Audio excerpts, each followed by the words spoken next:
परात्मानमेकं जगद्बीजमाद्यम्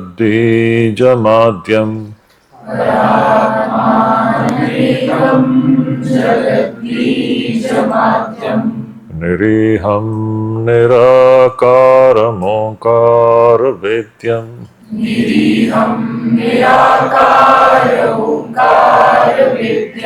यतो जायते पाल्यते येन विश्वम्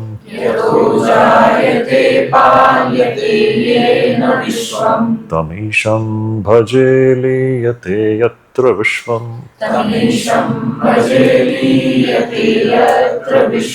सहना भवतु सहनौ भुनक्तु सह वीर्यं करवावहै तेजस्विनावधीतमस्तु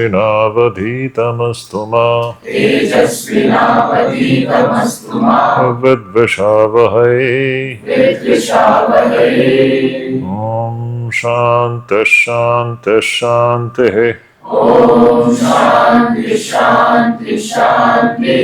हरिः ॐ।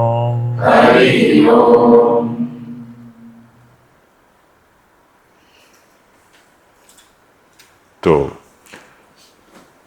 कल हमने जो विचार किया थोड़ा सा उसको हम लोग रिवाइज कर लेते हैं।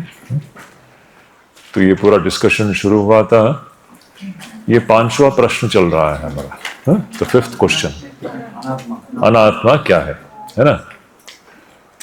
तो अनात्मा क्या है, इस प्रश्न के उत्तर में पहला लिया गया स्थूल शरीर को। स्थूल शरीर को हमने देख लिया, ये जो सामने जो दिखता, स्थूल शरीर जो सामने दिखाई देता है, वैसे स्थूल जगत भी जो सामने दिखाई देता है। तो स्थूल शरीर और स्थूल जगत एक ही लेवल के हैं, एक ही हैं। स्थूल शरीर के डिस्कशन में हमने देखा कि ये स्थूल शरीर पंचभूतों से बना हुआ है और इस स्थूल शरीर और इंद्रियों के माध्यम से जो विषय दिखाई दे रहे हैं वो भी पंचभूतों से ही बना हुआ है। ये दोनों एक ही लेवल के हैं। तो ये स्थूल शरीर हमने देखा ये क्या है, किन चीजों से बना हुआ है, इसके भीतर क्या है, हमको बाहर से क्या दिखाई दे रहा है। हमारी आज की हमारी जो दृष्टि है सिर्फ बाहर सतह पर जो दिखाई दे रहा है वहीं तक सीमित है। यही समस्या है हमारी। हम इसके पार कुछ देख भी नहीं पा रहे हैं, समझ भी नहीं पा रहे हैं। हमारी दृष्टि पूरी तरह से ये जो ऊपर जो दिखाई दे रहा है वहीं तक सीमित है, अटकी हुई है। और यही बंधन है कि नहीं? यही तो बंधन है, क्योंकि ऊपर जो दिख रहा है, जैसा दिख रहा है वैसा है क्या? ये जो ऊपर जो दिख रहा है ये तो बुलबुले के समान है। ये तो बनता है टूटता है, बनता है टूटता है कि नहीं? बनता है टूटता है, अभी आता है अभी जाता है, अभी आता है जाता है। और इसके प्रति आपकी अगर आसक्ति हो तो क्या होगा? कोई सुखी हो सकता है? हम लोग इसी में तो फंसे हुए हैं। ये सामने से जो दिखता है सुंदर दिखता है, सारे सुंदर दृश्य जो है सतह पर जो जैसा दिखता है वैसा नहीं है। ये अगर गहरी दृष्टि हमारे अंदर अगर जग जाती है, ये 2 mm दृष्टि से भी और भी गहराई में हम जब देखना शुरू करते हैं, सब पूरा चित्र बदलने लगता है। आंख खोल करके देखो, ये अलग ही दृष्टि है। अब हम आंखों से नहीं देख रहे हैं, दूसरे चक्षु से देख रहे हैं, अनुभव कर रहे हैं इसको। हमारी सही दृष्टि, सही जो आंख है ना, वो उसको ज्ञान चक्षु कहते हैं। आपने सुना होगा ना, ये शब्द आपने सुना होगा। ये ज्ञान चक्षु हम सबके अंदर है, लेकिन वो बंद पड़ी हुई है, वो अभी तक खुली नहीं है। वो आंख जब खुल जाती है तो आप फिर इस चर्म चक्षु से नहीं देखोगे, आप ज्ञान चक्षु से देखोगे। ज्ञान चक्षु से आपको सब कुछ और ही नजर आएगा। चर्म चक्षु आपको सिर्फ चर्म ही दिखाएगा और सारी दुनिया इस चर्म में ही फंसी हुई है। चर्म में फिर पुरुष है, स्त्री है और सारा जो झमेला वहां से शुरू होता है। लेकिन ज्ञान चक्षु जब खुलती है तब हम सिर्फ चर्म तक हमारी दृष्टि सीमित नहीं होती, हम फिर गहराई में देखते हैं, गहराई में कुछ और ही दिखता है।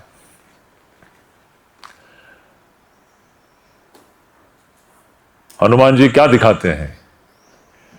सीना खोल करके है, इस स्थूल शरीर के भीतर सूक्ष्म, सूक्ष्म के भी पीछे क्या है? प्रभु परमेश्वर बैठे हैं, जो पूरे सृष्टि का मूल कारण है। वहां पर वो राम लखन सीता है। राम लखन सीता और कुछ नहीं, सच्चिदानंद ब्रह्म ही है, जिसका हम लोग यहां पर अध्ययन कर रहे हैं। वही आपके अंदर, सभी के अंदर है, आप सोच सकते हैं। और जब तक आपकी दृष्टि सिर्फ चर्म तक ही सीमित होगी, आपको ईश्वर नजर आएंगे। लेकिन जैसे ही ज्ञान चक्षु खुल जाती है, तो हमको आंख खोल करके हमको सबके अंदर ईश्वर दिखाई देने लगता है। तब फिर जीव कहां है? ये सब ईश्वर के ही तो रूप है। अब इसमें स्त्री पुरुष जीव कहां है, जगत कहां है? जब तक आपकी दृष्टि स्थूल स्तर तक ही सीमित हो, तब तक जीव जगत करते रहते हैं। जब तक हमारी दृष्टि सिर्फ स्थूल स्तर तक ही सीमित हो, तब तक हम जीव जगत, ये दोनों एक ही लेवल के हैं, जीव और जगत। प्रश्न है, ये जीव और जगत क्या है? यही तो हमने पहले दिन से हमने शुरू किया था। हम जीव, जगत और ईश्वर, इन तीनों के विषय में हमारे अंदर भ्रांति ही भ्रांति भरी हुई है। ईश्वर के विषय में भी भ्रांति भरी हुई है। हम अब तक ईश्वर को विभिन्न रूपों से यहां वहां कल्पना कर रहे थे। हम सोच रहे थे ईश्वर यहां है, वहां है। कुछ लोग कहेंगे कि ऊपर है, ऊपर वाला है।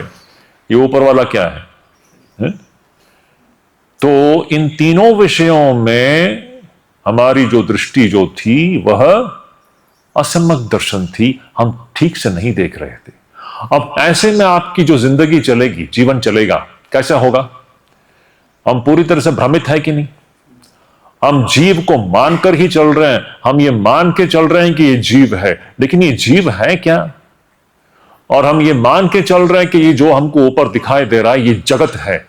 ये जगत है क्या? मूलभूत प्रश्न है ये।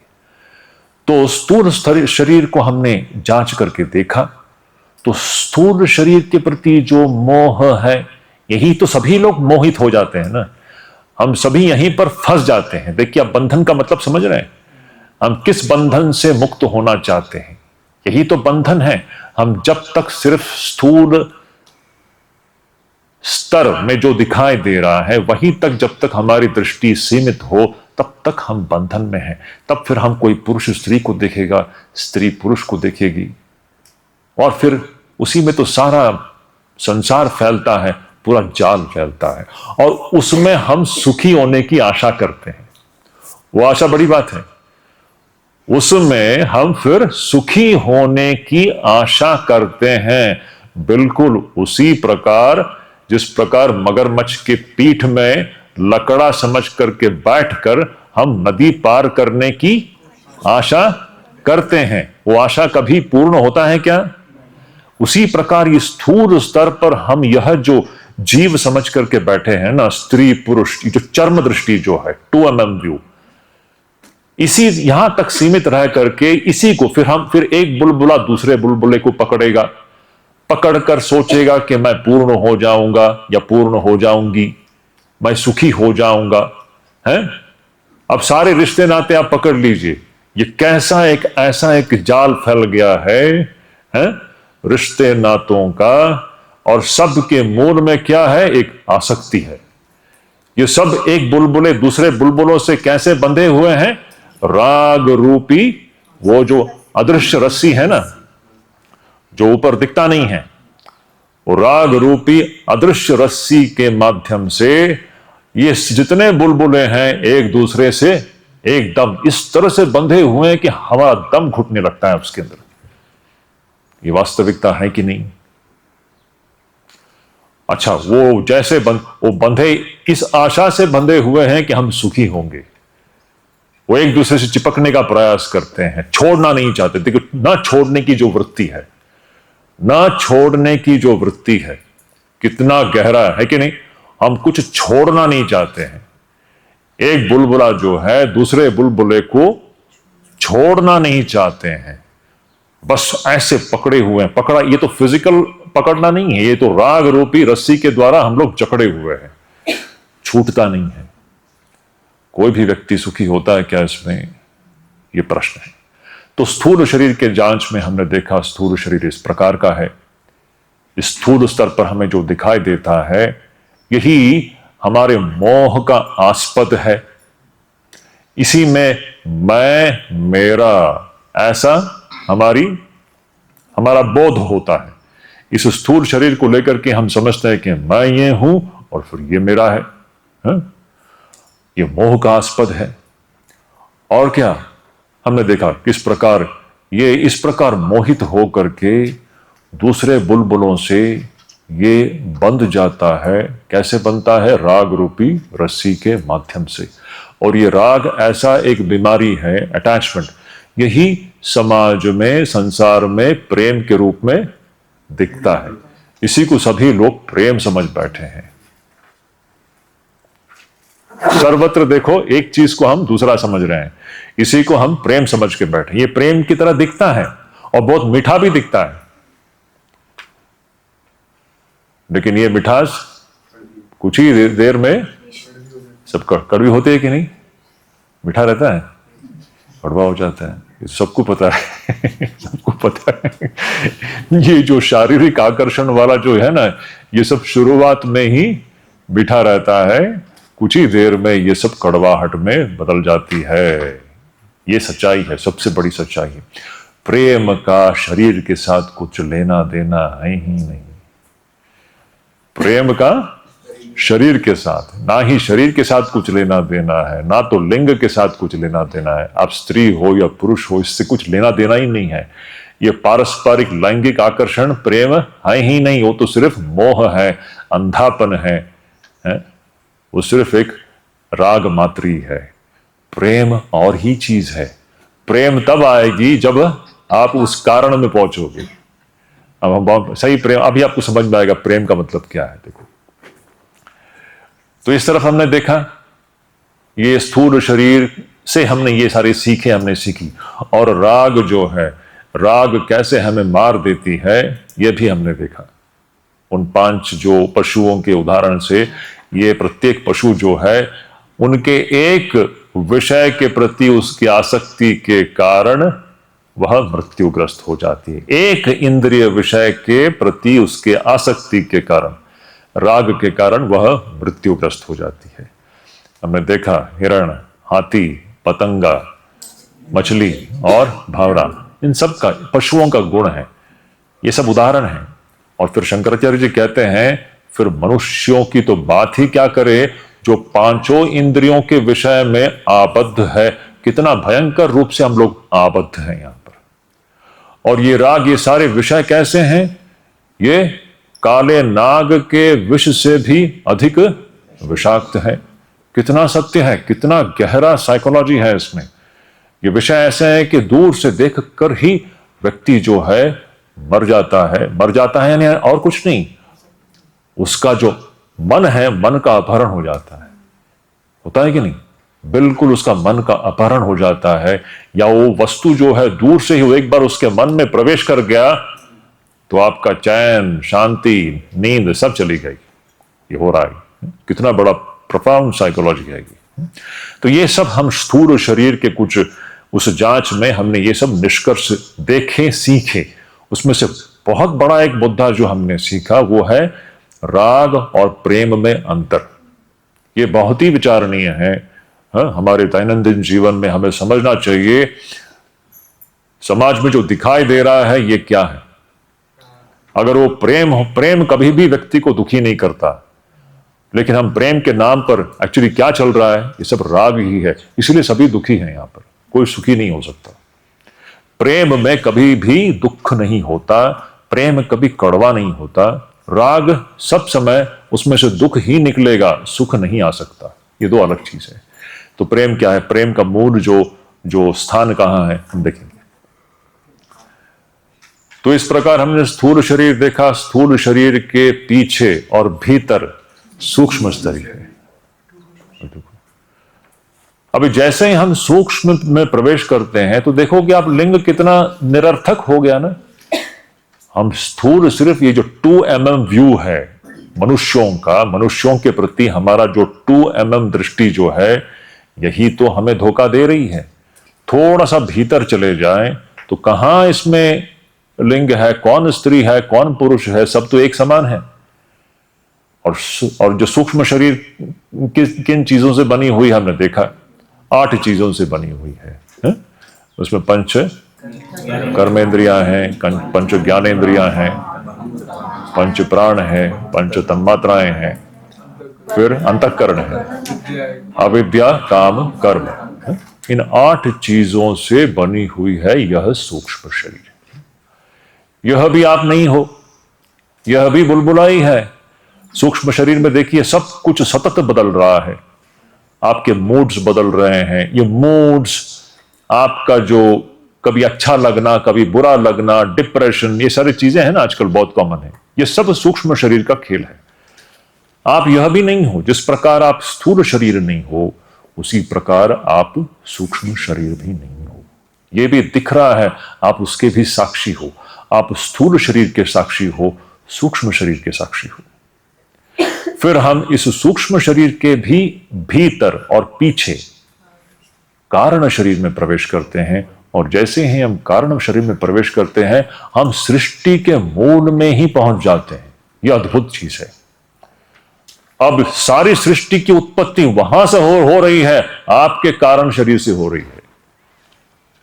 और ये कारण शरीर को ही माया कहते हैं। ये शक्ति है, शक्ति, अद्भुत। अभी हम ऐसे एक जगह पर पहुंच गए हैं जो कि बिल्कुल सृष्टि का मूल है। तो सारे सृष्टि का मूल देखिए आपके भीतर है। सोच सकते हैं हमारे भीतर क्या है? हम सिर्फ इस 2 mm चर्म दृष्टि में फंस करके हम कितना अपने आप को, हम लोग क्या कहें, हम लोग क्या कहें उसको, हम लोग कितना दीनहीन है ना, हम लोग अपने आप को कितना डिप्राइव कर रहे हैं। सच्चाई है कि नहीं? हमारी दृष्टि जितना क्या कहें सूक्ष्म और गहरी दृष्टि होगी, आपको इसका अंदाजा लगेगा कि आपके भीतर क्या है।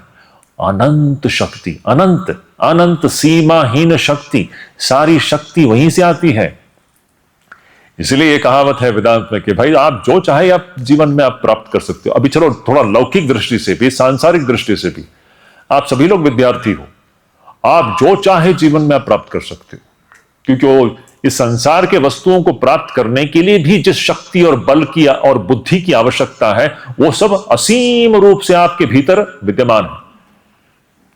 चलो हम अध्यात्म को थोड़ी देर से भूल जाएं, शुद्ध संसारिक बात करें। आपको संसार में यह बनना है, वो बनना है, जो भी बनना हो, बनने के लिए जो शक्ति, बल और बुद्धि की आवश्यकता है, यह आप सबके अंदर अनंत मात्रा में विद्यमान है। यह कोई थियरी नहीं है, ये सच्चाई है। अनंत मात्रा में बल, शक्ति और बुद्धि आपके अंदर विद्यमान है, उसकी कोई सीमा नहीं है। इसलिए वेदांत सिखाती है कि आपको जो चाहिए आप प्राप्त कर सकते हो, सिर्फ लगन होना चाहिए, एकाग्रता होनी चाहिए। लगन होगा, एकाग्रता होगा तो आप जीवन में जो चाहिए आप प्राप्त कर सकते हो। Any doubt? ये हर व्यक्ति के लिए है। देखिए इसका प्रैक्टिकल एप्लीकेशन देखिए। आप लोग विद्यार्थी हो, कल पढ़ने वाले हो, आप लोग जीवन में आप लोग सेटल हो जाओगे, आपका करियर होगा। आपके हर व्यक्ति के जो क्या कहें आशाएं अलग है, आपके एम्बिशंस अलग है, आपके एस्पिरेशंस अलग है। आपको जो भी प्राप्त करना हो, शक्ति बाहर से नहीं आने वाली है।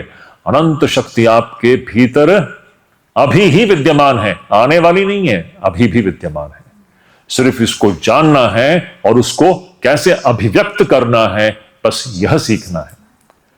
हमें शास्त्र यह सिखाती है अभिव्यक्त कैसे करें इस शक्ति को। यह शक्ति अब छिपी हुई है, अदृश्य रूप में है, इसको अभिव्यक्त कैसे करें। यही स्वामी विवेकानंद की परिभाषा है ना। क्या है? Each soul is potentially divine. Potentially मतलब अब दिखाई नहीं दे रहा है ना। कारण शरीर दिखाई दे रहा है क्या? नहीं दिखाई दे रहा है हमको, तो सतह पे जो स्थूल शरीर जो है यही दिखाई दे रहा है। So each soul is potentially divine and the goal is to manifest this divinity. इस दिव्यता, इस अनंत शक्ति को आप कैसे इसको अभिव्यक्त करोगे अपने दैनंदिन जीवन में, यही जीवन का मुख्य उद्देश्य है। आप इस दिव्यत्व को अभिव्यक्त ना करके आप अपनी ही हानि कर रहे हो, और यह मनुष्य मात्र ही इस दिव्यत्व को अभिव्यक्त कर सकता है, कोई पशु नहीं कर सकता। तो हमने देखा कि सूक्ष्म शरीर के भी भीतर और पीछे कारण शरीर है। इस कारण शरीर को माया कहते हैं, और यह माया शक्ति है, परमेश शक्ति है, परमात्मा की अपनी ही शक्ति है, ब्रह्म की अपनी ही शक्ति है। और थोड़ा सा उसको अगर आप एक रूप दे दे तो आप कह सकते हो शिव है, और शिव की अपनी शक्ति काली है, शिव ही काली है, काली ही शिव है। अब आ गया ना, हम कहां आ गए देखिए आप लोग। जो भी हम लोग यहां पर मंदिरों में उपासना कर रहे हैं, पूजा हो रही है, ये सब इसी शक्ति की उपासना हो रही है।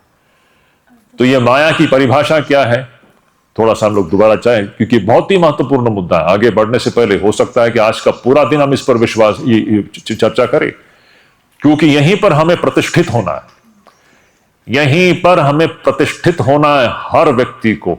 आप अगर यहां पर प्रतिष्ठित हो जाते हो, आपके जीवन की सारी समस्याएं खत्म हो जाती हैं। To be established here is the goal of human life. समझ रहे हो? आज हम कहां एस्टैब्लिश्ड हैं? ये स्थूल शरीर में, है कि नहीं? आज हम इस स्थूल शरीर में एस्टैब्लिश्ड है, ये मान के चल रहे हैं, हम गर्व करते हैं। ये गर्व मूर्खता नहीं है, बताइए? हम अपने आप को बड़ा शातिर समझ लेते हैं, ये तो अत्यंत ही मूर्खता का लक्षण है। जो शरीर को लेकर के चलता है, ये कितना दिन है ये शरीर? ये सिर्फ 2 मिनट में खत्म हो जाएगा, लेकिन वो जो मूल में है वो खत्म होता है क्या? आप वह हो, ये शरीर टूटेगा जाएगा, आप तो वह हो जो कारण और कारण शरीर के भी पीछे है। आप वो हो, अजर अमर आत्मा हो, आप वह परमेश शक्ति हो। अब देखिए, आपका पूरा स्व के विषय में जो धारणा जो है वही बदल जाती है। स्व के विषय में जो धारणा जो है ना, बिल्कुल बदल जाती है कि नहीं? तो अब ये क्या है, ये माया कारण शरीर? तो शंकराचार्य जी का अति सुंदर अतुलनीय उनके जो शब्द हैं, क्या है ये कारण शरीर? उसको अव्यक्त कहते हैं। अव्यक्त अव्यक्त है ना, वो तो व्यक्त नहीं है, बीजावस्था है, अव्यक्त है। और परमेश शक्ति है, ये परमात्मा की अपनी ही शक्ति है, परमेश शक्ति, अव्यक्त नामनी परमेश शक्ति।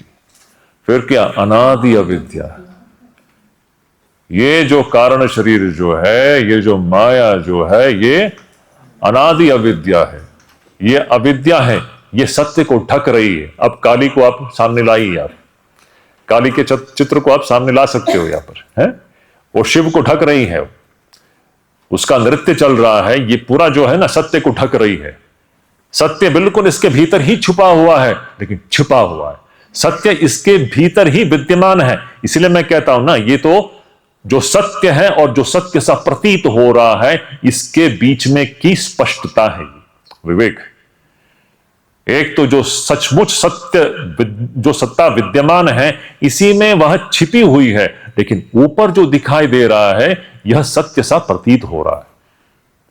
ऊपर हमको जो भी दिखाई दे रहा है, यह सब बुलबुलों के समान आ रहा है, जा रहा है कि नहीं, लेकिन उसके भीतर ही सत्य छिपी हुई है। सो ऊपर जो हमको दिखाई दे रहा है, ये जैसे कि सत्य को ढक रहा है। तो ये जो माया जो है, वो अनादि अविद्या है, वो अनादि, उसकी शुरुआत कोई नहीं बता सकता, अनादि है। अविद्या है, वो अविद्या यानी इग्नोरेंस, जो कि सत्य को ढक रही है। और ये त्रिगुणात्मिक है, माया त्रिगुणात्मिक है, 3 गुणों से बना हुआ है, सत्व रजस तमस। और ये माया जो है, यह श्रेष्ठ है, परा। हर शब्द, एवरी वर्ड, क्या अद्भुत! ऋषि लोग इस तरह बता सकते हैं, क्या अद्भुत है, रोंगटे खड़े कर देते हैं एकदम। ये माया जो है वह श्रेष्ठ है। किससे श्रेष्ठ है? अपने ही कार्य से श्रेष्ठ है। माया का कार्य क्या है? माया का कार्य क्या है? माया का कार्य क्या है? जगत। जगत का कारण क्या है? जगत का कारण क्या है? जगत का कारण क्या है? तो माया और जगत दो चीजें हैं क्या? एक ही है। माया, जगत ही माया है, माया ही जगत है। जगत नहीं है, माया ही है। हो गया ना? और ये माया कैसी है? वो अनादि अविद्या है, त्रिगुणात्मक है, और यह श्रेष्ठ है। अपने ही कार्य से वह श्रेष्ठ है। कार्य से कारण श्रेष्ठ होता है। और कार्यानुमेय, और कार्य को देख करके आप कारण का अनुमान लगा सकते हो। यह जो अद्भुत विस्मयकारी विश्व प्रपंच को देख करके हम अनुमान लगा सकते कि इसके पीछे एक अद्भुत शक्ति है जो इसको सृष्ट कर रही है, निर्मित कर रही है। कार्यानुमेय सुधियैव माया, इसी को ऋषि गण माया कहते हैं। यया जगत सर्वम इदम प्रसूयते, जहां से इस पूरे विश्व ब्रह्मांड की प्रसूति या उत्पत्ति हुई है। अब इसी को हम लोग, अब सारी प्रसूति यहां से होती है। इस शक्ति को ही हम लोग जगत जननी, जगत धात्री, विश्व प्रसविनी, कितने नामों से हम लोग पूजा करते हैं कि नहीं? काली, दुर्गा, लक्ष्मी, सरस्वती है, और जितने भी नामों में अभी पूरा हिंदू संस्कृति देखिए आप, है कि नहीं है? अच्छा, अब ये माया क्या है? अब यहां तो खत्म नहीं हुआ। इसके विषय में आप क्या कहोगे? आप ये जहां महाभूतम अनिर्वचन, इतना ही कह सकते हो आप। इसके विषय में और कुछ नहीं कह सकते हो। हम इसको इतना ही कह, ये मनुष्य के बुद्धि के परे की चीज है। अब बुद्धि से आप इसको अब समझ नहीं सकते हो। ये परस्पर विरोधी चीजों का मिश्रण इनमें दिखाई देता है। अब परस्पर विरोधी चीज एक ही जगह पर एक ही समय कैसे उपस्थित हो सकता है? अगर लॉजिकली देखो, लॉजिकल फ्रेमवर्क के अंदर क्या है? दो परस्पर विरोधी चीजें एक ही स्थान पर और एक ही समय विद्यमान होना संभव है क्या? लॉजिकली। लॉजिक तो हम लोगों को बहुत बड़ा गर्व होता है ना हमारे लॉजिक के ऊपर, है? सत्य तो लॉजिक में फिट नहीं होगा। Is it not? दो परस्पर विरोधी चीजें एक ही स्थान पर एक ही समय में विद्यमान हो सकते हैं क्या? नहीं हो सकता। लेकिन ये जो है ये ऐसा है। क्यों? शंकराचार्य जी कह रहे हैं इसके विषय में, माया के विषय में, माया के विषय में ना, जगत के विषय में, जगत के विषय में यानी माया के विषय में, इस माया के विषय में यानी इस जगत के विषय में हम यह नहीं कह सकते कि यह सत्य है, क्योंकि चली जाती है। सपना उदाहरण, चली जाती है कि नहीं? आप सपने को कह सकते हो कि विद्यमान है ऐसा कह सकते हो? नहीं कह सकते हो, क्योंकि सत्य की परिभाषा क्या है? हमने पहले दिन देखा था, ब्रह्म सत्यम जगत मिथ्या। सत्य की परिभाषा क्या है? त्रिकाला बाधित, है ना? सत्य वो है जो कभी भी बाधित नहीं होती, जो सब समय विद्यमान है। जो चला जाता है वो सत्य हो सकता है क्या? आपकी स्वप्न सृष्टि जो सत्य सा प्रतीत होता है वो चला जाता है कि नहीं? तो क्या आप कह सकते हो कि वो सत्य है? वो सत्य नहीं कह सकते। तो क्या उसका मतलब वो असत्य है क्या? आप असत्य भी नहीं कह सकते हो। जब तक सपना चल रहा है उस समय के लिए तो वो सत्य सा ही प्रतीत हो रहा है। अब इसी को ले लो, अब इसको आप असत्य कह सकते हो क्या? अभी आप असत्य नहीं कह सकते हो, अभी आप इसको असत्य नहीं कह सकते हो। ये तो अनुभव में आ रहा है, और अनुभव में आ रहा है इतने मात्र से वो सत्य भी नहीं हो जाता, क्योंकि ये तो चला जाता है। ये थोड़ी देर पहले ये नहीं था, स्मरण कीजिए। 4 घंटे पहले यह नहीं था, कुछ और था। कोई सपना स्मरण में आ रहा है कल रात का? हाँ, कुछ भी। थोड़ी देर पहले, 4 घंटे पहले, 5 घंटे पहले यह नहीं था, कुछ और था। तो ये जो हमको जो अनुभव आ रहा है, इसके प्रति में आप क्या कह सकते हो? इसके विषय में ये सत्य है ऐसा नहीं कह सकते हो। तो क्या असत्य है ऐसा भी नहीं कह सकते हो। क्या कहोगे इस अनुभूति को? महाद्भुतम अनिर्वचनीय। ये एक ऐसी अनुभूति, ऐसी एक वस्तु की अनुभूति है जो वास्तविक रूप में विद्यमान नहीं है, विद्यमान न होते हुए भी उसकी अनुभूति हो रही है। बताइए ये स्वप्न सृष्टि के विषय में सत्य है कि नहीं? वास्तविक रूप में विद्यमान न होते हुए भी सारी सृष्टि वहां अनुभव हो रहा है कि नहीं? इसको क्या कहोगे? महाद्भुतम अनिर्वचनीय। अब प्रश्न यह है, हमको इसके विषय में हमारी बुद्धि, हमको समझ में नहीं आ रहा है ये सपना है या कुछ और है। हमको ये लगता है ये सत्य है, लेकिन सपने में भी वैसे ही हो रहा था। जब सपना चल रहा था उस वक्त हमें पता नहीं था कि वो सपना है। किसी को पता चलता है क्या सपना जब चलता है कि वो सपना है? वो परिस्थिति सेम है। यहां भी हमको ये समझ में नहीं आ रहा है कि ये सपना चल रहा है, इसलिए हमको सब कुछ यहां पर सत्य सा लग रहा है। हम इसको सत्य मान करके चल रहे हैं। हम हैं, ये है, वो है, ये है, और ये चल रहा है, पूरा ताम झाम यहां पर चल रहा है। तो ये जो हमको जो दिखाई दे रहा है, ये जगत जो है, जो माया है, माया ही जगत है, जगत ही माया है। और ये माया क्या है? ये माया ऐसी एक अद्भुत अनुभूति है जो कि ना होते हुए भी सत्य सा प्रतीत होती है। तो इसको हम सिर्फ इतना ही कह सकते हैं कि महाद्भुतम अनिर्वचनीय। इसको हम कह सकते हैं कि ये ब्रह्म से भिन्न है? नहीं कह सकते, क्योंकि अंतिम अनुभूति तो एक ही है। ब्रह्म से भिन्न द्वितीय कोई वस्तु हो ही नहीं सकता।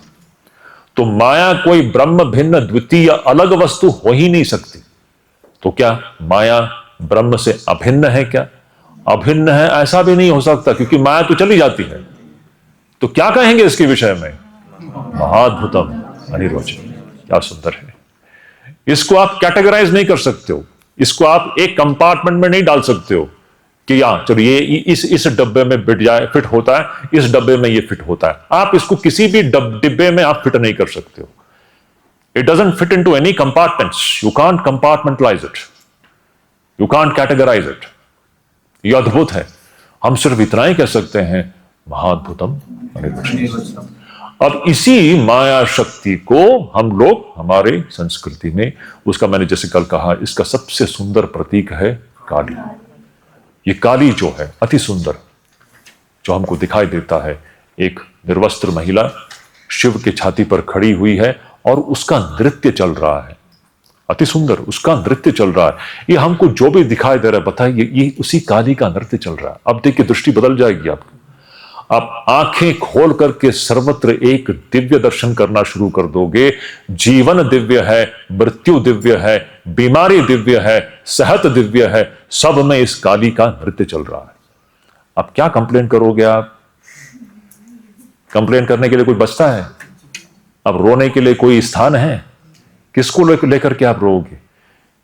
ये life and death, it's a dance of life and death which is going on. She is life, she is death, she is creation, she is destruction, she is health, she is disease, she is everything, she is pain, she is pleasure। यही शक्ति सर्व रूप में दिखाई देता है, सब वही है। अब क्या करोगे आप? करना कुछ नहीं है, इस दृष्टि में प्रतिष्ठित होना है, सत्य दृष्टि में प्रतिष्ठित होना है, सत्य को आंख खोल करके देखना है। ऋषि लोग इस दृष्टि में प्रतिष्ठित हैं, हमें भी प्रतिष्ठित होना है। वो मिथ्या दृष्टि से हट करके सत्य दृष्टि में प्रतिष्ठित होना है। जब तक हमारी दृष्टि मिथ्या दृष्टि होगी, जीवन में कष्टों का अंत नहीं है। सत्य दृष्टि में कष्ट है ही नहीं, ये अब अलग ही दृष्टि है। ये काली का नृत्य चल रहा है। और सबसे बड़ी बात, ये जो शक्ति जो है, जो सत्य को ढक रही है, काली महामाया शक्ति है, परमात्मा की अपनी शक्ति है। बड़ा विचित्र है, परमात्मा अपनी ही शक्ति से अपने आप को ढक रही है। अंत में ऐसा हो जाता है, परमात्मा अपनी ही शक्ति से अपने आप को ही ढक भी रही है और अपने आप को भी दिखा भी देती है। यह खेल चल रहा है। परमात्मा सच्चिदानंद ब्रह्म अपने ही शक्ति से अपने आप को ढक भी देती है और अपने आप को दिखा भी देती है। और यह जो शक्ति जब वो ढकती है तो हम फंस गए हैं, और जब सत्य को दिखा देती है तो हम मुक्त हो जाते हैं। सो मुक्ति की जो चाबी जो है ना, इस काली के हाथ में है, इस शक्ति के हाथ में। तो शंकराचार्य जी का जो प्रसिद्ध जो अन्नपूर्णा स्तोत्र है, जिसका उल्लेख मैंने कल किया था शायद, है ना, नित्यानंद करी वरा भय करी सौंदर्य रत्ना करी निर्धूताखिल घोर पावन करी प्रत्यक्ष माहेश्वरी, है? उसमें दूसरा तीसरा या चौथे पैराग्राफ में आता है, वहां पर मोक्ष द्वार कपाट पाटन करी काशीपुराधीश्वरी भिक्षाम देहि कृपावलंबन करी माता अन्नपूर्णेश्वरी। शंकराचार्य जी कहते हैं यह शक्ति, यह माया है जो कि मोक्ष के दरवाजे के चाबी उसके हाथ में है। मोक्ष द्वार, मोक्ष का जो द्वार है ना, कपाट पाटन करी, उस कपाट को खोलने वाले तो ये शक्ति है। जब तक यह नहीं खोल, वो जब तक दरवाजा नहीं खोलेगी तब तक जीव को कभी भी समझ में नहीं आएगा सत्य क्या है। आप कुछ भी कर लीजिए।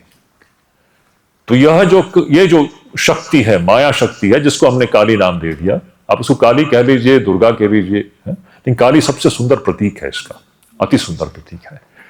जब तक यह दरवाजा नहीं खोलती तब तक हमें सत्य समझ में नहीं आएगा। तो अब देखिए, और जब ये काली, ये शक्ति महामाया, जब वह सत्य क्या है वो जब समझाने लगती है, धीरे धीरे हमें जब समझ में आने लगता है, तो अगर मैंने कल कहा ना कि अगर हमें धीरे धीरे ये समझ में आने लग रहा है कि सत्य क्या है, ये क्या हो रहा है, क्या हो रहा है? अनुग्रह। यही ईश्वर का अनुग्रह है। तो ये ग्रंथ की शुरुआत कहां से हुई थी? दुर्लभम त्रयमय वैत देवानुग्रह हेतुकम मनुष्यत्वम मुमुक्षुत्वम महापुरुष संश्रय। आप मनुष्य शरीर में जन्मे हो, आपके अंदर मुक्ति की इच्छा, मुक्ति की इच्छा का मतलब क्या है? इस सत्य को जानने की इच्छा। आप जो पहले 2 mm दृष्टि में फंसे हुए थे, उससे असंतुष्ट होकर के आप अब सच्चाई को जानने की तीव्र इच्छा आपके अंदर उत्पन्न होती है। ये अगर उत्पन्न होती है, ये क्यों हो रही है पता है? उसके अनुग्रह से हो रही है। इसमें हमारी कोई चालाकी नहीं है। ये सबों को नहीं होता है। सारा विश्व प्रपंच, सभी लोग तो इसी कुएं में ही तो पड़े हुए हैं। किसके अंदर इच्छा है? लेकिन जब इस महामाया का अनुग्रह जब होने लगता है तो हमारे अंदर ये इच्छा जग जाती है।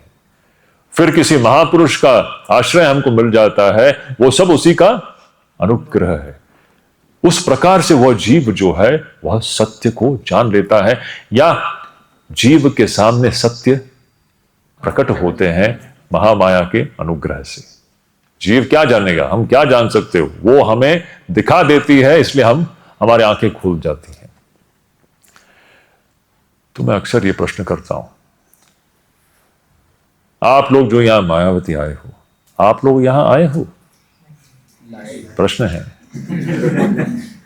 नहीं, प्रश्न है ना मृणाली ना? तो तुम यहां आई हो या कुछ और है? लेकिन पहले तो ऐसे नहीं लग रहा था ना। पहले तो तुम लगा था स्वामी जी मैं तो टिकट बुक किया, मैं फ्लाइट टिकट बुक किया था, ट्रेन टिकट बुक किया था, मैं किया था, मैं, है ना। जब हमारी दृष्टि में स्पष्टता अगर आ रही है, अगर भगवान की ओर हमारी बुद्धि जा रही है, ये वही करा के दे रही है, ये हम नहीं कर रहे हैं। इसी को अनुग्रह कहते हैं। अद्भुत चीज है ये, हमें दिखाई नहीं देता है। ये ईश्वरानुग्रह है। यही ईश्वर, सब लोग नहीं है इसमें, बाकी सभी लोग उस कुएं में ही पड़े हैं।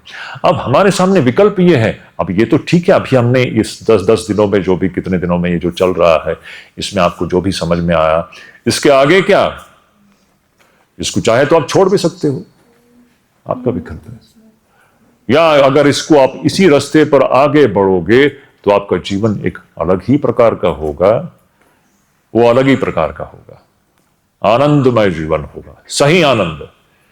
और उसका छोड़ने पर जो उसका जो गड्ढे में गिरने का जो उसका जो परिणाम है, हम तो जानते ही हैं, बताने की जरूरत नहीं। तो ये विकल्प आप लोगों के सामने है। तो देखिए, इस प्रकार ये जो सृष्टि है, इस माया को हम समझने का प्रयास जब हम करते हैं, ये ऐसी एक वस्तु की अनुभूति है जो वास्तविक रूप में देखो तो है ही नहीं। मृग तृष्णिका हमने देखा, मृग तृष्णिका में दिखने वाला जो जल है, वास्तविक रूप में है क्या? न होते हुए भी दिखाई देता है। रज्जु में जो सर्प दिखाई देता है वास्तविक रूप में है क्या? न होते हुए भी दिखाई देता है। लेकिन वास्तविक रूप में वहां है क्या? रज्जु है।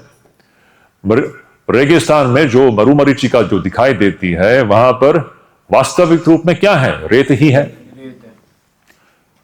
जल तो जल का एक बूंद भी नहीं है। तो उसी प्रकार इसका, और सपने में, स्वप्न बड़ा सुंदर, ये तो ठीक है, मरुमरीचिका और जो रज्जु सर्प है एक बाहरी उदाहरण है। ये सपना तो आपके भीतर हर रोज हो रहा है, हमने कभी ध्यान नहीं दिया इसके ऊपर। हर रोज हमारे साथ हो रहा है, हम कभी ध्यान नहीं दे रहे हैं इसमें। ये पूरा स्वप्न सृष्टि एक बुलबुले के समान है। पूरा स्वप्न सृष्टि जो है जिसमें पूरा ब्रह्मांड है, तो आप क्या कह सकते हैं? हमारा निष्कर्ष यह होगा पूरा ब्रह्मांड जो है ना एक बुलबुला मात्र ही है।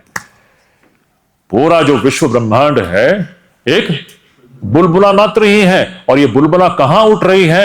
आपके अंदर उठ रही है। आप वो सच्चिदानंद आत्मा हो। सोच सकते हैं आप? ये बुलबुला कहां उठ रही है? स्वप्न सृष्टि, स्वप्न ब्रह्मांड जो है ये कहां उठी थी? बताइए मुझे। आपके अंदर है। वो क्या है? वो आत्मा है। वो फिर उसमें फिर वो अखिलेश नहीं है। फिर वो समझ रहे हैं, अखिलेशन छूट गया उसमें। फिर वो जो स्वप्न ब्रह्मांड जो है वो कहां उठी थी? आत्मा में उठ रही है। और आप वो हो। तो ये है, ये अल्टीमेट पोजीशन हो गया। तो ये ब्रह्मांड श्रेष्ठ है या आप श्रेष्ठ हो? अब ब्रह्मांड के सारे जितने ग्रह नक्षत्र हैं सब क्या है? हम उसके अधीन हैं? प्रश्न आता है? हाँ। तो जो भक्त होता है, भक्त ज्ञानी की दृष्टि ही अलग है। वो तो हनुमान जी तो कहेंगे तो राम लखन सीता मन बसिया, पूरे ब्रह्मांड का जो मालिक है वो मेरे हृदय में है। मतलब मैं सच्चिदानंद ब्रह्म, और क्या? उसके लिए ब्रह्मांड कुछ भी नहीं है। ब्रह्मांडम घोषपदायते कहते हैं। इसका और एक उदाहरण हम लोग ले लेते हैं। चलो, अच्छा है, वो और भी स्पष्ट होगा। शंकराचार्य जी एक भाष्य में अति सुंदर इसी विषय में, सब लोग तो इसी में तो फंसे हुए हैं ना, इसको हम लोग जगत जगत जगत मान के चल रहे हैं, है कि नहीं? अब उल्टा हम लोग ये मॉडर्न साइंस पढ़ करके और भी भ्रमित हो गए हैं हम लोग। मॉडर्न साइंस जितना पढ़ोगे उतना और भी भ्रमित हो रहे हैं हम लोग। हमको समझ में नहीं आता है। मॉडर्न साइंस में तो यही सत्य है, और उनकी जगत की परिभाषा भी अत्यंत ही संकीर्ण है। उनकी जगत की परिभाषा भी सिर्फ इंद्रियों से दिखने वाला, वो तो अत्यंत ही संकीर्ण दृष्टिकोण है। और हम लोग इतना हिप्नोटाइज्ड है उसको लेकर के, क्या दुख की बात है। देखिए, इसलिए मैं कह रहा हूं हमारे बच्चे ऐसे दृष्टिकोण पढ़ करके बड़े होते हैं जहां के उनको बड़ा होना चाहिए था इन ऋषियों के दृष्टिकोण को पढ़ करके। और ये जो आधुनिक विज्ञान के दृष्टिकोण को पढ़ करके उनके अंदर ईश्वर के प्रति श्रद्धा कम हो जाती है, वह खत्म हो जाती है। ये सबसे बड़ा जहरीला काम करता है आधुनिक शिक्षण पद्धति। हमको समझ में नहीं आता। स्वामी विवेकानंद कहते हैं, this modern education system, the first thing that it does is it kills shraddha. वो श्रद्धा को ही मार देती है ना? इसलिए आज हमारे जो स्कूलों और यूनिवर्सिटी से बाहर निकलने वाले बच्चों के अंदर देखिए, वो लोग भगवान पर ही प्रश्न कर लेते हैं, है कि नहीं? भगवान को मानना उनको ऐसा लगता है कि एक कुछ तो भी क्या कहें इसको, जैसे कि अंडर देयर डिग्निटी, ऐसा लगता है। भगवान को कौन मानता? ईश्वर को कौन मानेगा? अरे ऐसा विभ्रमित करके छोड़ देती है हमारी आधुनिक शिक्षण पद्धति। कितनी बड़ंबना की बात है। हमारे ऋषि मुनियों की असली दृष्टि हम हमारे बच्चों को नहीं देते। अगर यह दृष्टि से कोई बच्चा बड़ा होता है तो बताइए कौन सा अच्छा है? वो भ्रम नहीं है। कितनी दुख की बात है। जो भी हो, तो शंकराचार्य जी अति सुंदर, शंकराचार्य अद्भुत, अतुलनीय है पूरे इतिहास में। ऐसा एक अद्भुत महापुरुष, उनके बाद एक विवेकानंद ही हमको ऐसा दिखाई देता है, अद्भुत। तो वे अपने एक भाष्य में कहते हैं कि इस जगत के बारे में, सभी लोग तो इस जगत से ही तो मोहित है ना, हम तो इसको जगत मान के चल रहे हैं और जगत सत्य सा प्रतीत हो रहा है। कभी सोचा ही नहीं, जीव जगत दोनों भी सत्य सा प्रतीत हो रहा है। अब प्रश्न ये है, ये जो जीव जगत जो हमको जो ऊपर दिखाई दे रहा है, इसको समझाने के लिए शंकराचार्य जी बहुत सुंदर एक उदाहरण देते हैं। आप सुन लीजिए इसको, उनके भाष्यों में है ये। तो वो क्या कहते हैं? वो कहते हैं कि ये जो हमको जो जगत जो हमको दिखाई देता है ना, ये बिल्कुल जैसे कि संस्कृत में जो शब्द है चित्रित इव पटम, पटचित्रवत। पटचित्रवत, पटचित्र का मतलब क्या है? अब देखिए, शंकराचार्य जी के समय की बात है, 1200-1300 साल पहले की बात है। उस वक्त ये कागज वगैरह तो नहीं थी, तो लोग चित्र बनाते थे कहां? पट के ऊपर। पट यानी कपड़ा, कपड़ा तो था, सफेद कपड़ा होगा, कैनवस जिसको हम लोग कहें। They used to do painting, so they would paint on cloth. Cloth is the, आज हम लोग कागज पर पेंट करते हैं, पुराने जमाने में कपड़े के ऊपर, सफेद कपड़े के ऊपर वो लोग रंग से पेंट करते थे विभिन्न प्रकार की। अभी भी करते हैं ना? अभी भी करते हैं। तो उस जमाने में तो वही एक ऑप्शन था, अभी तो विभिन्न प्रकार के ऑप्शन आ गए हैं। उस जमाने में क्या वही एक ऑप्शन था, तो वो लोग पेंटिंग करते थे तो कपड़ों के ऊपर ही करते थे। तो इसलिए पटचित्रवत, पट के ऊपर जैसे कि आप चित्र बना रहे हो, चित्रित इव पटम, जिस प्रकार पट के ऊपर आपने चित्र बना दिया है। तो यह जगत कैसा है? जैसे कि पटचित्रवत, जैसे कि आपने पट के ऊपर यानी कपड़े के ऊपर आपने चित्र बना दिया। आप मुझे बताइए, उस कपड़े के ऊपर जो चित्र है, आप चित्र देख रहे हो या कपड़ा देख रहे हो?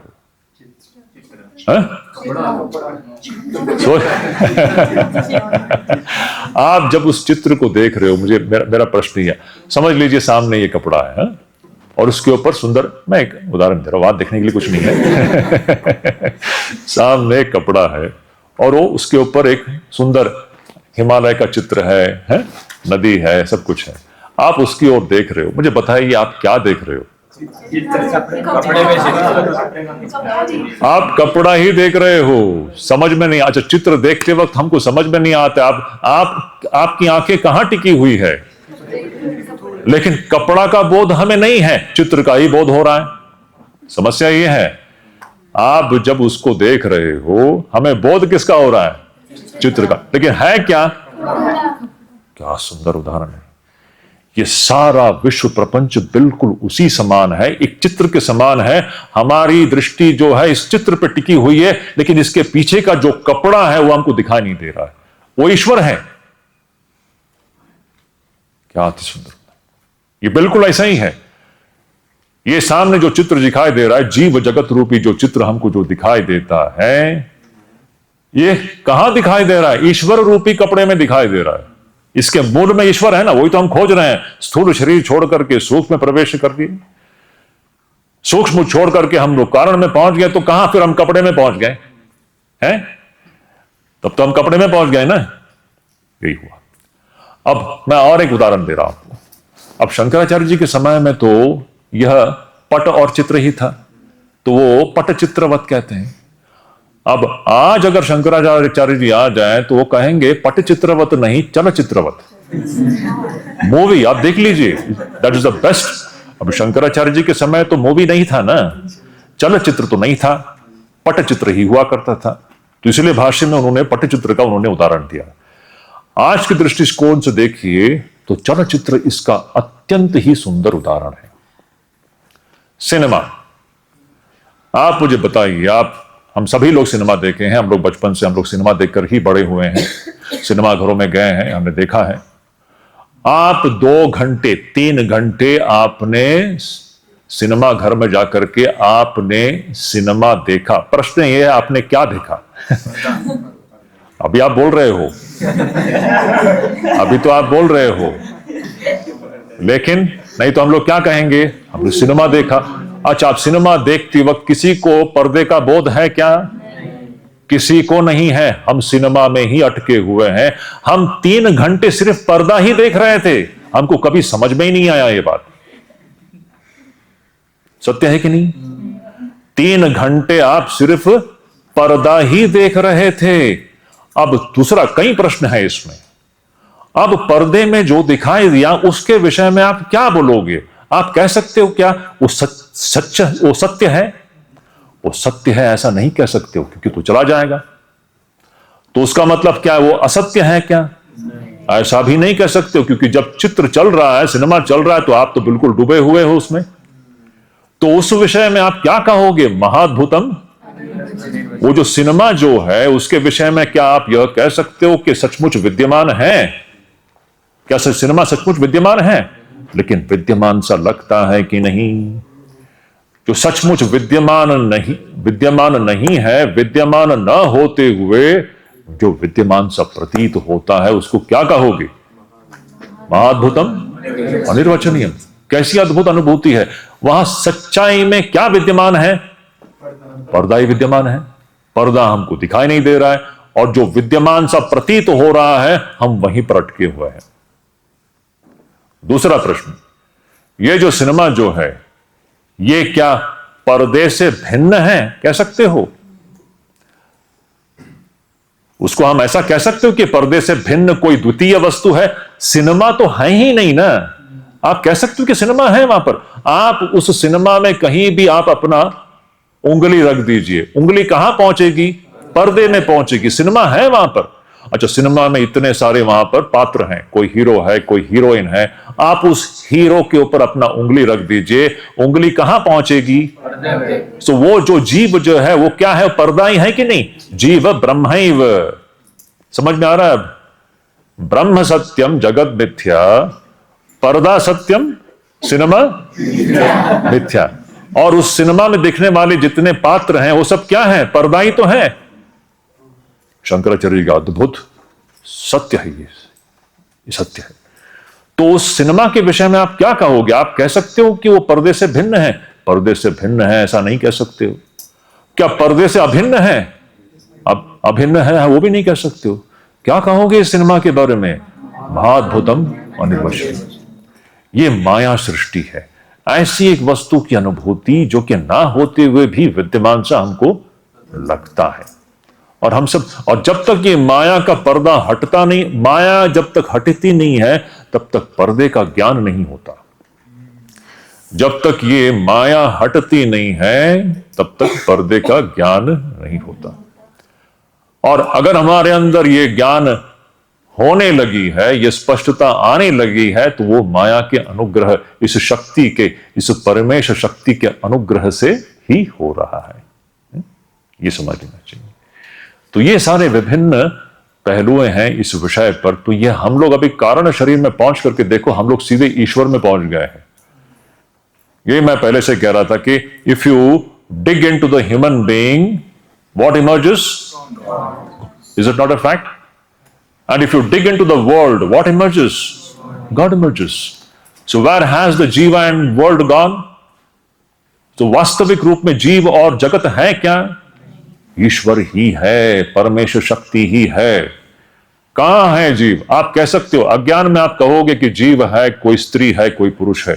ज्ञानी पुरुषों के लिए ना तो जीव है, ना कोई स्त्री पुरुष है, सब ईश्वर ही उसको दिखाई देता है। जैसे कि हनुमान का उदाहरण अति सुंदर है। क्या है? स्थूल शरीर के और सूक्ष्म शरीर के भीतर क्या है?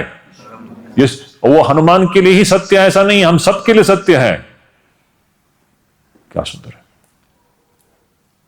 रामायण देख करके ये पाश्चात्य जगत के लोग बोलेंगे कितना ये सब अंधविश्वासी चीज है, कहां ये लोग ऐसे सब करके दिखा रहे हैं। उनको पता नहीं है ये परम सत्य का ये सब डेमोन्स्ट्रेशन है। Is it not? हमारे सारे रामायण हो या महाभारत हो, उसके हर घटना इस प्रकार की है। वो ऐसा काल्पनिक नहीं है, वो इस परम सत्य को दर्शा रही है कि हर व्यक्ति के भीतर वही प्रभु परमेश्वर विराजमान है जो सृष्टि के मूल में है। वो अपने शक्ति से जो सच में जो विद्यमान नहीं है ऐसे वस्तु को वो सृष्टि कर रही है। इसीलिए ब्रह्म सत्यम जगत मिथ्या। ये जगत जो दिखाई दे रहा है ये ऐसा एक अद्भुत अनुभूति है, ना होते हुए भी अनुभव हो रहा है, इसलिए उसको मिथ्या कहा गया। लेकिन वो पर्दा तो सत्य है। सिनेमा मिथ्या है का मतलब क्या है? सिनेमा ऐसी एक अनुभूति है जो ना होते हुए भी जो अनुभव में आ रही है। क्या कहोगे? लेकिन सत्य पर्दा तो त्रिकालाबाधित है ना। पर्दा तो त्रिकालाबाधित है, वो कभी बाधित नहीं होती। सिनेमा तो बुलबुले के समान है, आ रही है जा रही है, आ रही है जा रही है।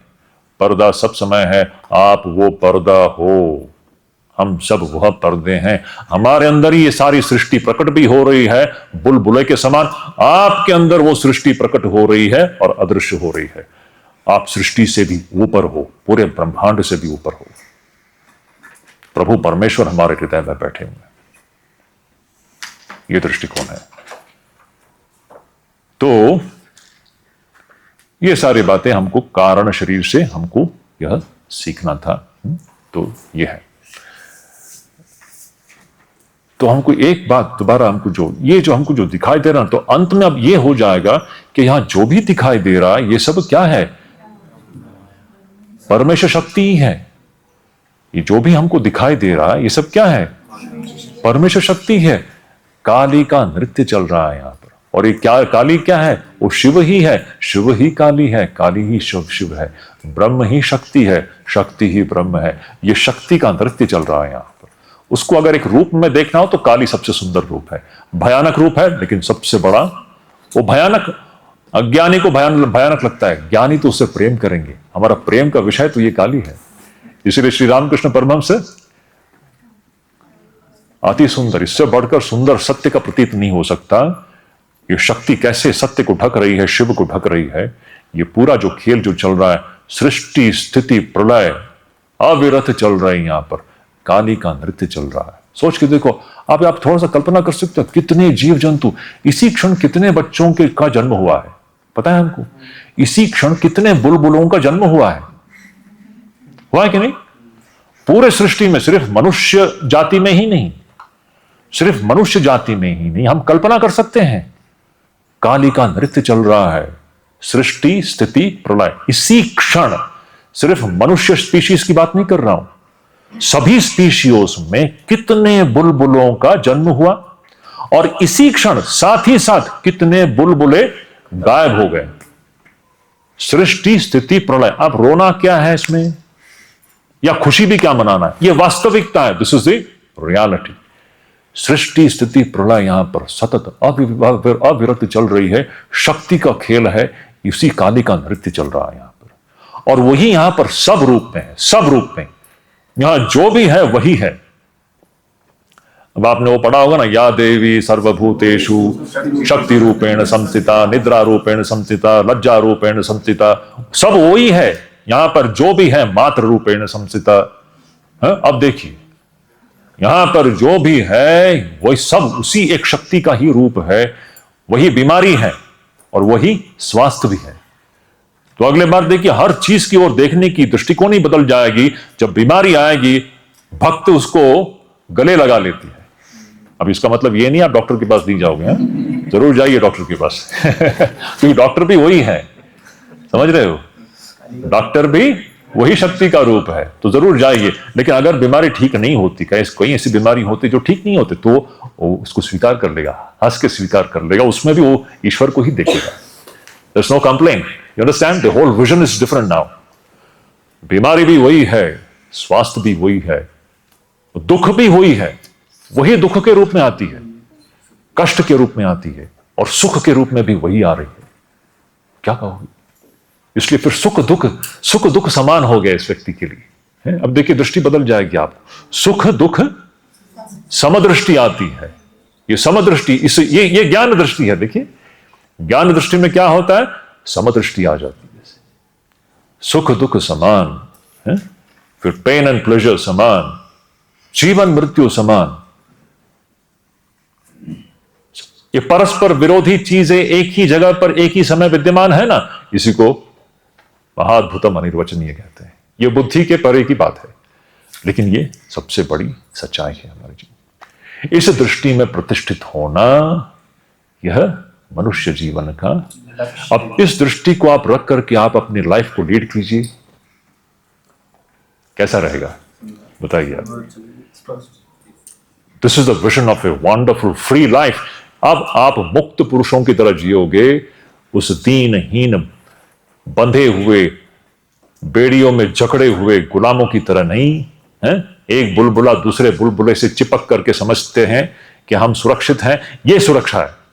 यह दृष्टि में सारी असुरक्षितता खत्म हो जाती है, भय समाप्त हो जाती है। काली भय भी सृष्टि करती है और वो जब अनुग्रह करती है तो भय को समाप्ति करती है। अब ये सब अति सुंदर बातें हैं, हम करते जाओ तो इसका अंत ही नहीं है। तो ये इस प्रकार हमने अब ये कारण शरीर तक हम लोग यहां पर पहुंचे हैं। तो इसका और एक आगे हम ले लेते हैं। हमने ये 120 जो है ना, ये महत्वपूर्ण है। यहां पर फिर कहते हैं, शंकराचार्य जी कहते हैं, अव्यक्तमेतत् त्रिगुणैर्निरुक्तम् तत्कारणं नाम शरीरमात्मनः सुषुप्तिरेतस्य विभक्त्यवस्था प्रलीन सर्वेन्द्रिय बुद्धिवृत्तिः अव्यक्तमेतत्, इसी को अव्यक्त कहते हैं, ये कारण शरीर को है। त्रिगुणैर निरुक्तम, जो कि 3 गुणों से बना हुआ है, माया त्रिगुणात्मिक है। तत्कारणम नाम शरीरम आत्मनः, यही कारण शरीर है। ये पूरे सृष्टि का कारण है, जो हर जीव के भीतर ही है। क्या सुंदर है, जीव की अपनी पहचान ही बदल जाती है। हम क्या समझते थे अपने आप को और हमारी सच्चाई क्या है कि नहीं? हम अपने आप को क्या समझ रहे थे आज तक? हमको ये सब पाश्चात्य संस्कृति, पाश्चात्य दृष्टिकोण हमें क्या बताती है? और यहां पर हमारे ऋषि क्या बताते हैं? अमृतस्य पुत्राः, आप सब वो अजर अमर ईश्वर तत्व हो, मृत्यु के परे जो अजर अमर जो ईश्वर तत्व हैं, ये हमारी असली पहचान है। लेकिन ये समझेंगे कैसे? इस प्रकार तो जो भी हो, तो अव्यक्त में त्रिगुणैर निरुक्तम, ये अव्यक्त माया जो है, जो कि 3 गुणों से बनी हुई है, तत्कारणम नाम शरीरमात्मनः, इसी को हम कारण शरीर कहते हैं। अब देखिए, ये बहुत इंपॉर्टेंट, सुषुप्तिरेतस्य विभक्त्यवस्था, इसका विशेष अभिव्यक्ति, इस माया की विशेष अभिव्यक्ति सुषुप्ति में होती है। सुषुप्तिरेतस्य विभक्त्यवस्था प्रलीन सर्वेन्द्रिय बुद्धिवृत्ति। क्यों? ये अनदर इंपॉर्टेंट पॉइंट। सुषुप्ति में क्या होती है? देखिए, हर रोज ये हो रहा है हमारे साथ, हमने कभी ध्यान नहीं दिया। सुषुप्ति जो है वह ऐसी दशा है, बताइए, आप अगर सोते वक्त आपको अगर पता हो कि आप सो रहे हो, उसका मतलब आप सो नहीं रहे हो। है? विष्णु अगर सो रहा है, अगर उस विष्णु को पता है कि मैं सो रहा हूं अभी, उसका मतलब आप सो नहीं रहे हो, है ना? जब आप सोते हो आपको कुछ पता होता है? पूरा अविद्या है वहां पर, है कि नहीं?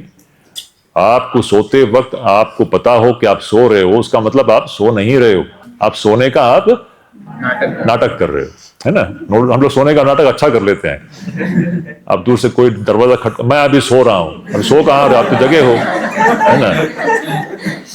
वहां से माँ अंदर से किचन से बुलाएगी, बेटा नहीं, मैं अभी सो रहा हूं। अब तो तुम जगह हो, सो कहां रहे हो?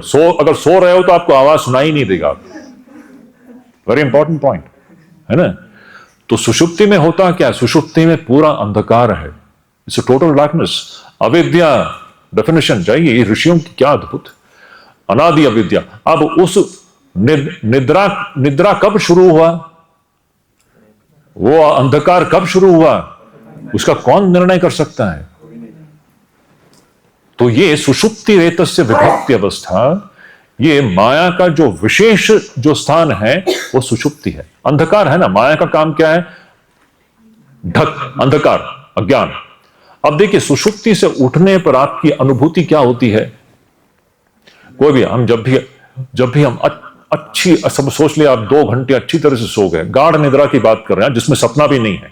अब ये बहुत, this is all play of consciousness, this is all pure play of consciousness. Dream is not sleep.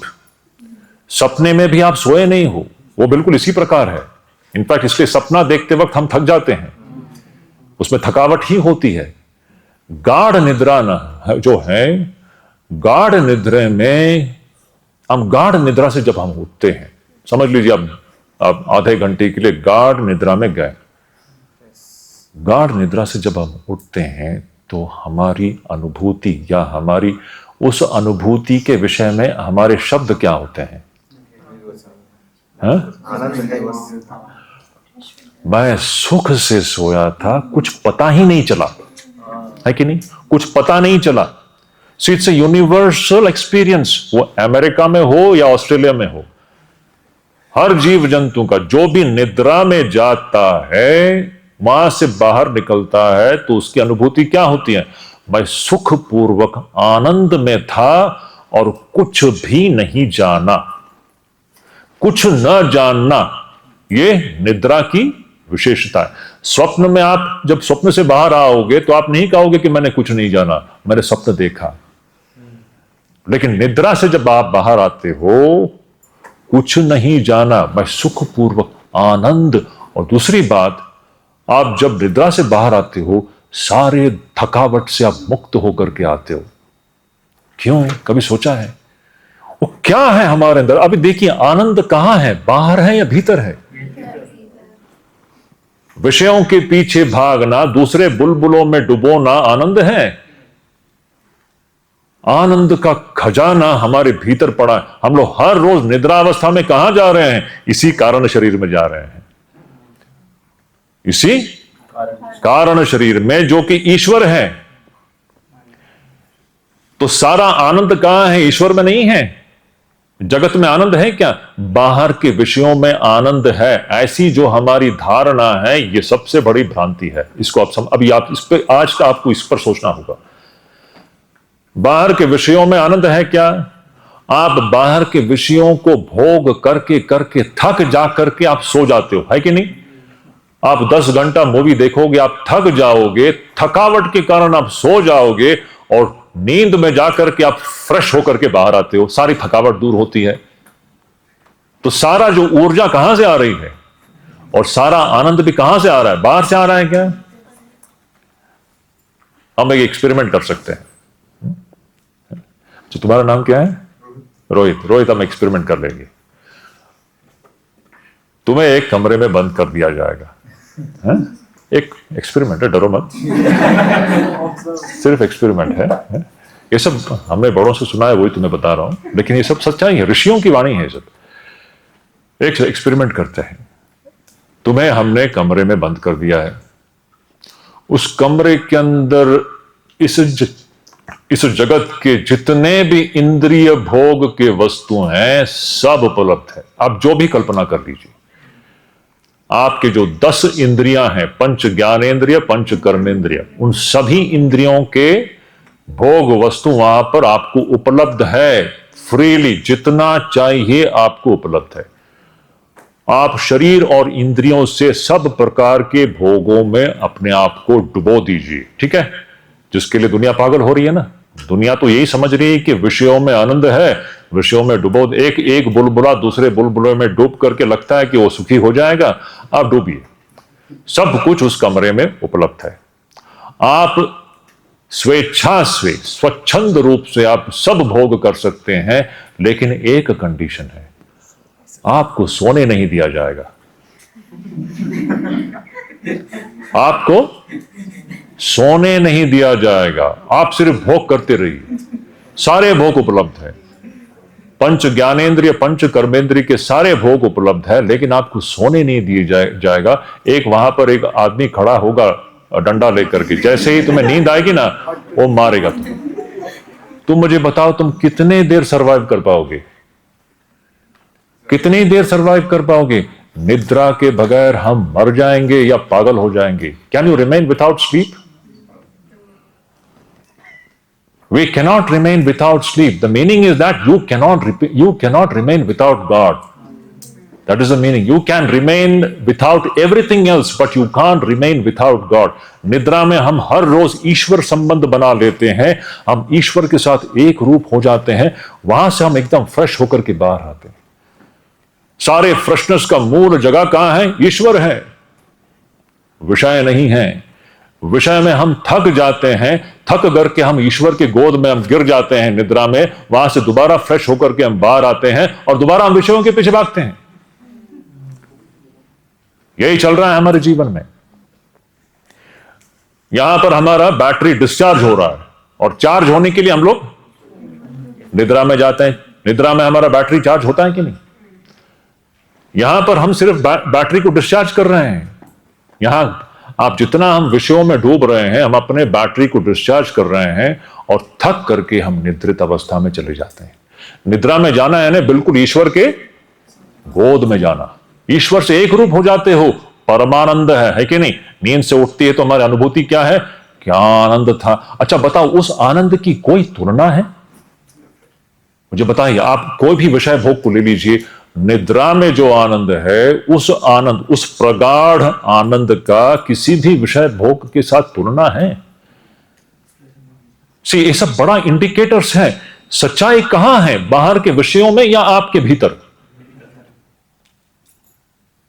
ये हमको संकेत कहा के दे रही है कि जान लो बच्चों, बाहर कुछ। इसलिए शंकराचार्य जी, महर्षि लोग कहते हैं कि बाहर एक बूंद आनंद नहीं है, ये भ्रम है, ये आनंद का आभास है, आनंद तो भीतर है। इसलिए देखिए, हम ध्यान करते वक्त कितना अच्छा लगता है। जितना ध्यान में हम यही कर रहे हैं, हम अपने कारण वहां तक पहुंच रहे हैं, पूरे सृष्टि के मूल में पहुंच रहे हैं, है कि नहीं? विषयों के पीछे भागना अच्छा है या ध्यान करना अच्छा है? आप जितना अच्छा ध्यान कर पाओगे, क्योंकि ध्यान में क्या हो रहा है, आप इसी कारण शरीर वहां तक पहुंच जाते हो, ईश्वर तक पहुंच जाते हो। तो जो सबका जो दृष्टा है, वहां पहुंच जाते हो। आप पर्दे में पहुंच जाते हो। पर्दे में पहुंच जाओगे तो आनंद ही आनंद है। तो आनंद बाहर है या आपके भीतर है? ये सब निर्णय कर लीजिए आपके लिए। You have to come to your own conclusion. शास्त्र और गुरु आपको सिर्फ इंडिकेट कर रही है। You have to come to your own conclusion. आपको आपके निर्णय पर आना होगा। अब देखिए, the direction has been shown. आपको दिशा दिखा दिया गया।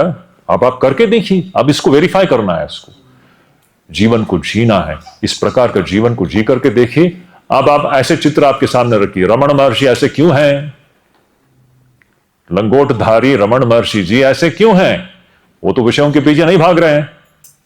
रमण महर्षि विषयों के पीछे भागते हुए दिखाई देगा आपको, जैसे हम लोग भाग रहे हैं। हम समझ रहे हैं ये सारी चीजें हमें सुखी बनाएंगी। वो तो नहीं भागते हैं। क्यों? उस परमानंद को प्राप्त कर चुके हैं, ईश्वर रूपी परमानंद।